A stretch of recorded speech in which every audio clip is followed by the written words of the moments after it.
Hello everyone, welcome to another Top 5 Records video, and today I want to talk about this album, Rainbow on Stage. And not only do I want to talk about it because I think this is a record that just gets way too little admiration, I also want to compare it because I have three different pressings here. I've been looking for the best pressing and I want to share my experiences with you about finding the best sounding pressing of Rainbow on Stage.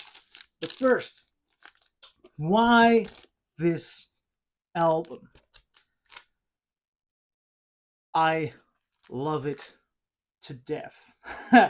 um, this is one of those records that really made me appreciate Ronnie James Dio, and I love Deep Purple. But the step that Ritchie Blackmore, the steps he made after leaving Deep Purple, are so incredibly interesting.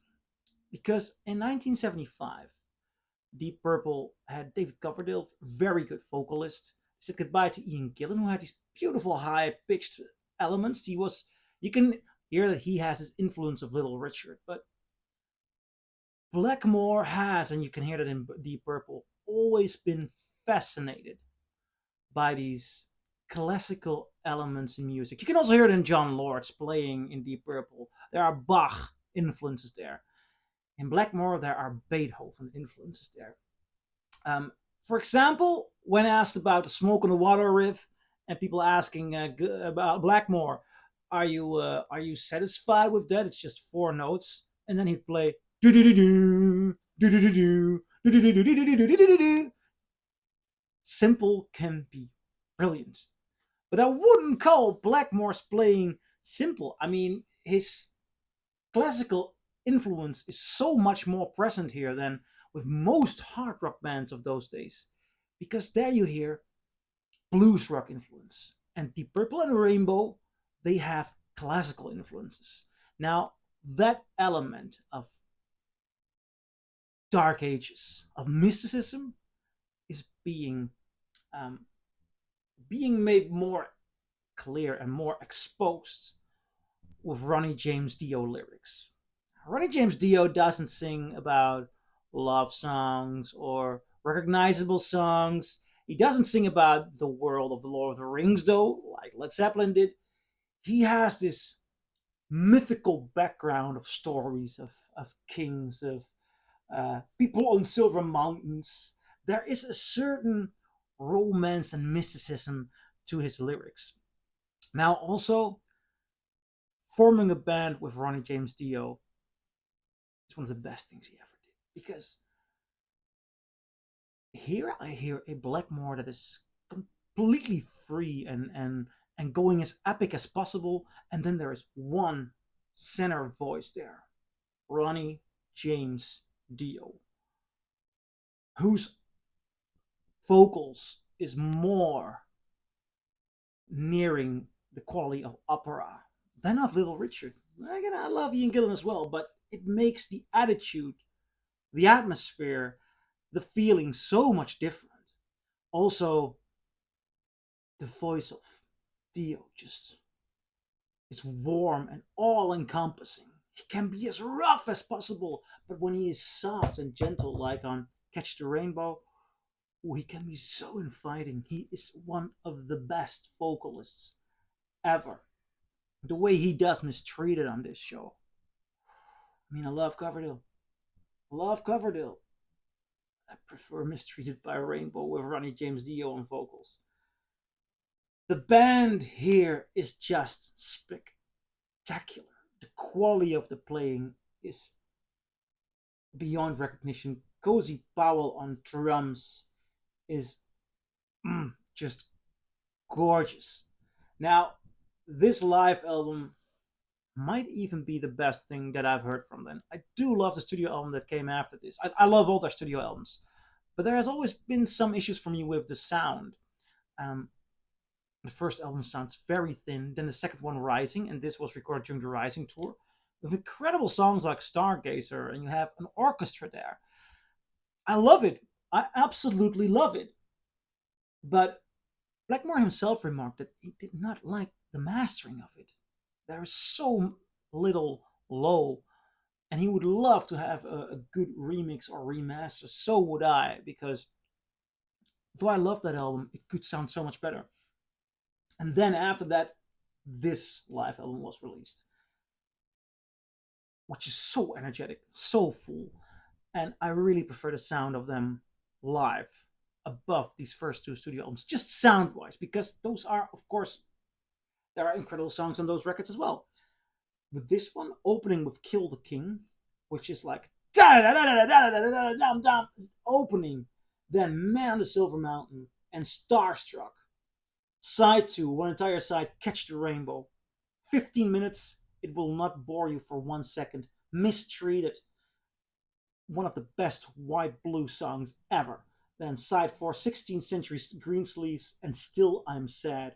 Still I'm Sad is a Yardbirds cover, but it's so incredibly good. This record, which is basically a compilation of songs they did in Japan and in Germany, is to me one of the ultimate live albums ever. And whenever friends of mine are coming over and we're drinking beer and playing records, the last hour, almost always, we put on this with a giant pint of beer in our hands.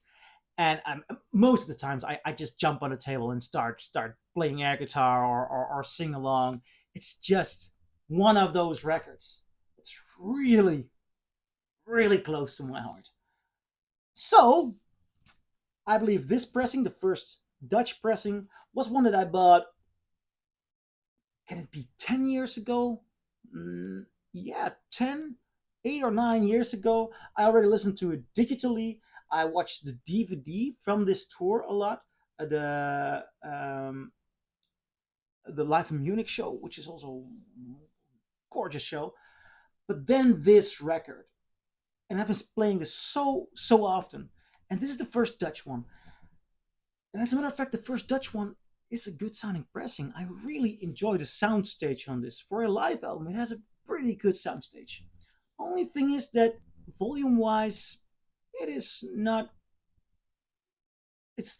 I love it when a pressing has good volume. So I made some notes with regard to volumes, and compared to the other pressings, this is one that on the same level has 71 decibel, and on the highest point goes to 81 decibel. Yet it never feels as if the dynamics are really overpowering. It doesn't sound really warm. It does have great detail. It does have good bass. If you find a Dutch pressing and it's the only one you can find, go ahead. Go ahead. This is not a bad pressing. But about a year ago, I was in London and I found a first British pressing. Now, I was kind of like hesitating because which is the original pressing in this case? Would you call Rainbow a British band? No. Ritchie Blackmore, as a leading figure, is of course British, but the band was put together, I believe, in Hollywood. The name Rainbow is a reference to the Rainbow Bar in Hollywood, where they would frequent and where also the Hollywood vampires would have their drinking games. I'll do a video on the Hollywood vampires as well. So, yeah, nevertheless, I thought I'll buy a British one because it was just about £5 or £10. So I couldn't leave it behind. And this is better than the Dutch one. The differences are as follows. The sound is much fuller. It definitely has more body. Equalizing wise, so what do you hear in the high? What do you hear in the low? It is kind of comparable to the Dutch one, though this one has a little fuller, clearer mid range. But low wise, high wise, it's very good pressing. I like the equalizing on all of them. The volume of this record is significantly better. Where the other one goes from 71 dB to 81 dB, this one goes from 74 decibel to 88 decibel. Also, when you put it down to the same level, this has more body, more power, and the dynamic is really, really impressive in this one. I like it. Yet, the vinyl is noisier. Definitely noisier than the Dutch one, and also noisier than the US one, which I'm going to talk about in a couple of seconds. Noisy vinyl, though, from all of these pressings, this one is the best state. I mean, I would say the vinyl of it is near min minus. It's a very good state, but the vinyl is just noisy. If you do not like noisy vinyl, then I cannot advise this. Otherwise, it's powerful. It has a beautiful, rough sound. Um, Interesting thing is, the stampers indicate it's a sterling mastering.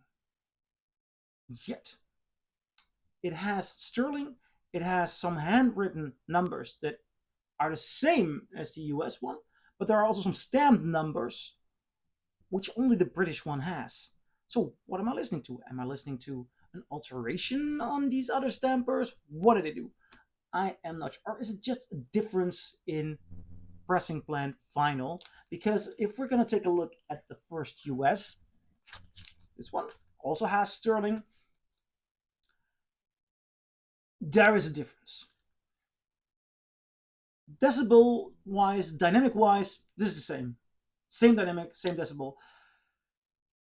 I do hear an even broader soundstage somehow. Might have to do with that this record sounds so much more fresh, so much more smooth. It has more detail, it has more punch. So there is a difference here in it. At least has to be pressing planned, the way it's handled. Perhaps the freshness of the tapes, because this was released, I believe, 1 or 2 weeks before the British one. So this is definitely the first. And in my opinion, although all three sound good, I'd be happy with all three, but this one is definitely the best. It's got such a beautiful, smooth sound. It is quiet vinyl. This is the one I just found a week ago here in the Netherlands for $5 or something like that. I believe this is the cheapest one that I bought, but this is gonna be the one that I'll be playing. This is my go-to copy, the first US sterling massive pressing. So I'm curious, what do you think? Do you like this album as much as I do? Please leave a comment below, and I'll see you in my next video. Bye.